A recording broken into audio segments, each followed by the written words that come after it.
ali naprosto taj moj put je zapravo, kao što si ti tamo rekla, prilično težak.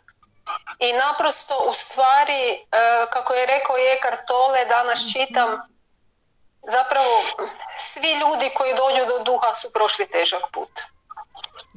Ja sam u mjestu koje jako karakterizira ženu kroz rad i daje joj vrijednost kroz rad. Ja sam sebe izgubila kroz rad. A inače je to ženi jako teško. To je jako teška tema za ženu i nije ženi prirodno. A u mnogim našim krajevima žena jako radi.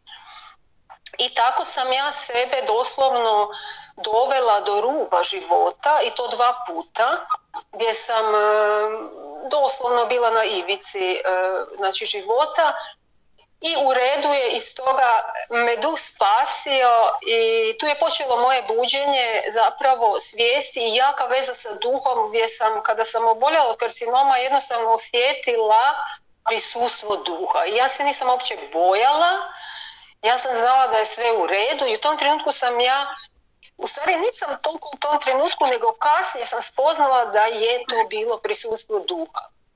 2. puta od sepse, skoro umrla od trovanja. Potpuno, da kažem, moje otvaranje je bilo sa djecom, gdje sam kroz te izazove sa djecom, kako jesu osjetljivi, ajmo tako reći, nisu prirođeni za ove sustave. Nisu za te uniformne sustave, za te usko gledišta koji djecu stavljaju u kalupe i sve. Tu sam najviše porasla, jer zapravo svi naši ljudi oko nas, naročito ti bliski ljudi, nas uče. Oni nas uče. Što je neki odnos teži, to je više možemo naučiti kroz teži odnos. Ja se bavim i zvukoterapijom, što je predivno. To je, zvuk je prapočetak svega. Zvuk je alat dan od Boga da si popravimo život, da si pomognemo. I kako sam i sama najviše radila, dakle, u obitelji na odnosima, tako sam naprosto to počela dijeliti sa svijetom. I tako jednostavno, kada se čovjek, žena poveže sa svojim duhom, ona tek onda spoznaje tko je ona. Jer do onda ne zna tko je.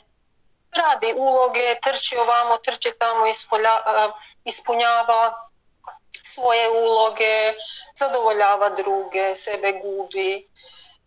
I jednako tako je mi važno tu da kažem i odnos sa roditeljima, odnosno odnos sa precima. Da bismo mi napredovali bilo kojem odnosu, potrebno je da se izmirimo sa precima. Naročito, znači sa majkom. Jer su tu te energije koje nas zaustavljaju. Kroz njih smo dobili ta uvjerenja u životu i onda im i nesvjesno, odnosno iz podsvijesti zamjeramo.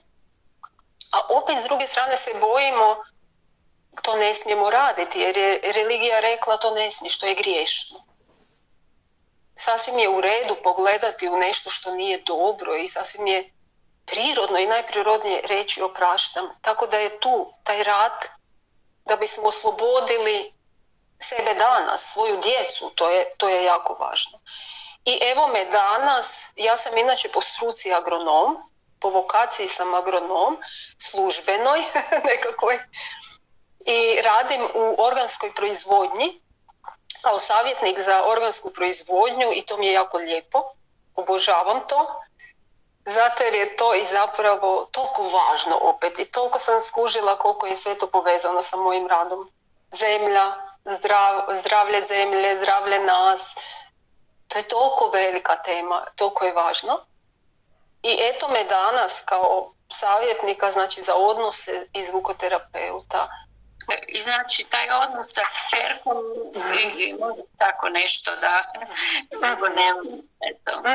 Hvala. Znači sa ocem stoji ta energija, ona stoji tamo ko zavezana. I znači ja bi predložila da napišeš ocu pismo i da u tom pismu izneseš sve što te tišti. Sve što nisi rekla da izrečeš sada na tom pismu, jer to ide u energiju. Znači da pogledaš što zamjeraš, što je ostalo kao zaostatak u tom nekom, mislim, zamjeranju, da li postoji neki dio i da oprostiš. Ti nisi nisi se dala naučiti to zato jer si se osjećala napuštenom od vlastite majke i tražila si da tvoja kćer bude tebi majka. Da, točno. Tvoja kćer ne može biti tebi majka, njoj je to preteško. Ljubav idealiziramo. Mi kažemo ljubav, ja ću sad tebe spasiti od svih briga i ja ću te zasipati svom ljubavlju i onda ugušimo dijete. Ali to učenje o svojoj vrijednosti. Koliko sam ja vrijedna, koliko je moja unutarnja vrijednost, koliko sam čudesna, što imam za dati svijetu, kako mogu prepoznati u sebi vrijednost za sebe, a onda možda mogu i podijeliti tu čudesnost sa svijetom. I to učenje o vlastitoj vrijednosti je nešto što žene jako nas to mori, jer nismo to imale. Stalno smo tražile da nam to neko da, pa da nas netko potpuni, ispuni, da nam da tu ljubav, jer mi kopnimo. I onda da bi, to što si rekla, ti si uvijek davala. Znači, to je ženina tlaka, to je ženina, ja ću reći pod navodnicima, kazna. Znači, da ja budem dobra, pa ja ću dati dok se ne potrošim do koljena i tu nemamo uopće granicu. I naravno da smo u deficitu, naravno da onda kažemo mene iskorištavaju, ja sam preveliki empata, ja sam predobra, ja sve osjećam, mene odbacuju, a stvar je da postavim granicu i stvar je to ono što si rekla, davanje, ne? Stvar je da vidim, ok, sad zatvaram pipu slavinu. Mislim, jednostavno, to je moja granica i otvaram se za primanje. A da bi se otvorila za primanje, ja trebam spoznati vlastitu vrijednost.